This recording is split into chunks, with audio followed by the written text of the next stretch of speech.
ఇది అత్యంత షాకింగ్ సంఘటన అని చెప్పొచ్చు. ఎందుకంటే స్పష్టంగా మనం విజువల్ చూస్తున్నాం.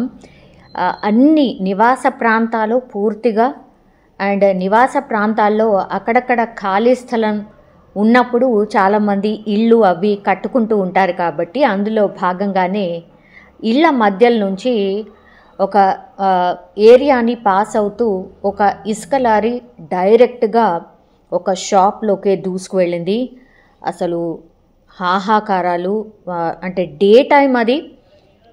పూర్తిగా అందరూ ఇళ్ళ లోపల ఉన్నారు. మిగతా పక్కన ఆ పక్కన ఈ పక్కన పూర్తిగా మనకు ఇళ్ళు కనిపిస్తున్నాయి. స్ట్రైట్గా కొన్ని వీధిపోటు లాంటి షాప్స్ ఉంటాయి కదా, అట్లాంటిదే అనుకోండి. అంటే అక్కడ మలుపు మాత్రమే ఉంది.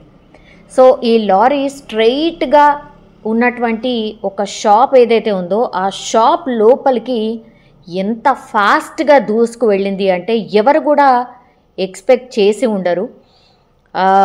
మనం ఆ విజువల్ చూసినప్పుడు కూడా ఎంత భయంకరం అంటే చాలా పెద్ద శబ్దం రావడం. ఆ తర్వాత ఆ షాప్లో మరి ఎంతమంది ఉన్నారు, ఏమైపోయిందో అసలు అర్థం కాని పరిస్థితి. ఎందుకంటే ఇసుక లారీ ఒక్కసారిగా అది ఒక జిరాక్స్ షాప్. అందులో పాపం జిరాక్స్ షాప్ అంటే మనకు తెలుసు కదా, జస్ట్ ఆ మెషినరీ పెట్టుకొని ఉంటుంది. జిరాక్స్ ఎవరికైనా అవసరం అయితే వాళ్ళు ఇస్తూ ఉంటారు. సో ఈ సంఘటన మాత్రం విశాఖపట్నం గాజువాకలో జరిగింది. అత్యంత దారుణమైన సంఘటన. ఎందుకంటే ఆ ఓనర్ ఎవరైతే ఇప్పుడు ఈ లారీ ఎవరైతే నడిపినరో ఆ లారీ నడిపే డ్రైవర్ రాలేదట డ్యూటీకి. సో ఆ లారీ డ్రైవర్ లేకపోవడంతో ఓనర్ లారీ నడిపినట్టుగా చెప్తున్నారు. సో పూర్తిగా లారీ అదుపు తప్పి ఆ జిరాక్స్ షాప్లోకి ఒక్కసారిగా దూసుకు వెళ్ళింది. సో ఇది గాజువాకలోని సుందరయ్య కాలనీలో జరిగిన పరిస్థితి.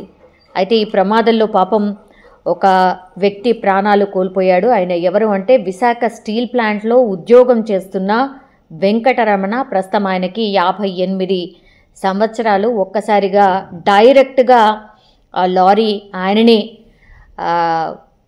అంటే దూసుకెళ్ళి ఆయన మీదకే దూసుకు వెళ్ళింది. దీంతో వెంకటరమణ అక్కడికక్కడే చనిపోయాడు. అండ్ ఆ వీడియోలో మనం స్పష్టంగా చూడొచ్చు. అంటే షాప్ అన్న తర్వాత రకరకాల అవసరాల కోసం వస్తూ ఉంటారు కాబట్టి అక్కడ ఒక మహిళను కూడా మనం స్పష్టంగా చూడొచ్చు.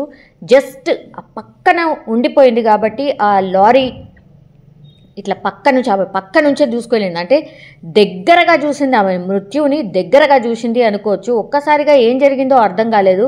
ఆ లారీ స్పీడ్ కూడా మినిమం 60 to 70 km/h ఉంది.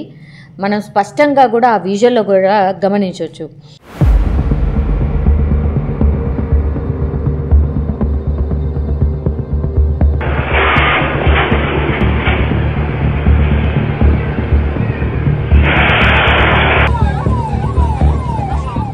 సో జస్ట్ ఒక కండ్రెప్పపాటులో ప్రమాదం తప్పింది అంటారు కదా, ఆ మహిళ అలాగే ఎస్కేప్ అయింది ఆ యాక్సిడెంట్ నుంచి.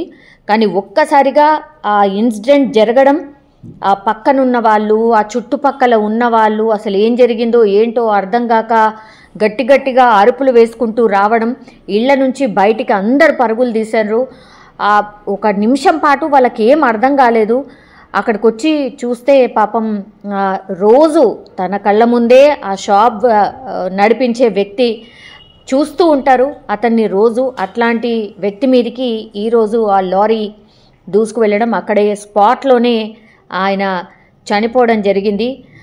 సో ఒక్కసారిగా ఆ కాలనీ వాసులందరూ కూడా ఒక రకంగా షాక్లో ఉండిపోయిన పరిస్థితి కనిపిస్తోంది. కానీ ఈ లారీ తప్పిదం ఎంత ఉంది అంటే లారీ డ్రైవర్ రాలేదు కాబట్టి ఇప్పుడు ఈ ఇసుకని ఒక చోటు నుంచి ఇంకో చోటికి చేరవేయాలి కాబట్టి తప్పనిసరి పరిస్థితుల్లో మరి ఓనర్ నడిపాడా, అసలు ఈ ఓనర్కి లైసెన్స్ ఉందా, లేకపోతే అసలు నిద్రమత్తులో ఉన్నాడా, లేకపోతే మందు తాగి నడిపిస్తున్నాడా, మరి ఏంటి రీజన్ ఏంటో తెలియదు. కానీ ఒక ప్రాణాన్ని అయితే బలి తీసుకున్న పరిస్థితి అయితే కనిపిస్తోంది. హెవీ వెహికల్ డ్రైవింగ్ లైసెన్స్ ఖచ్చితంగా ఉండాల్సిందే. మరి అసలు ఇతనికి లారీ నడిపే అలవాటు ఉందా లేదా అర్థం కాని పరిస్థితి. బికాజ్ ఆ లారీ దూసుకుపోయిన సిచ్యువేషన్ చూసినా లేకపోతే ఆ డ్రైవింగ్ చూసినా కూడా అదేదో ఖాళీ స్థలంలో హైవేలో నడిపినట్టుగా ఆయన ఇండ్ల మధ్యలో నుంచి వెళ్తున్నాడు.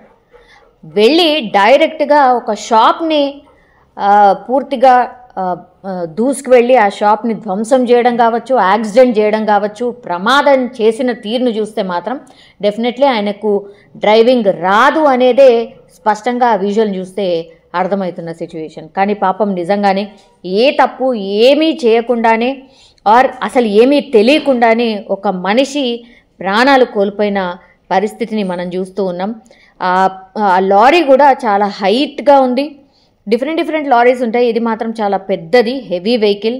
సో ఒక్కసారిగా సగంకి సగం షాప్ లోపలికి దూసుకు వెళ్ళే పరిస్థితి. అక్కడ పూర్తిగా ఒక భయానక వాతావరణం స్పష్టంగా అక్కడున్న వాళ్ళు చూసిన సిచ్యువేషన్ అయితే కనిపిస్తోంది.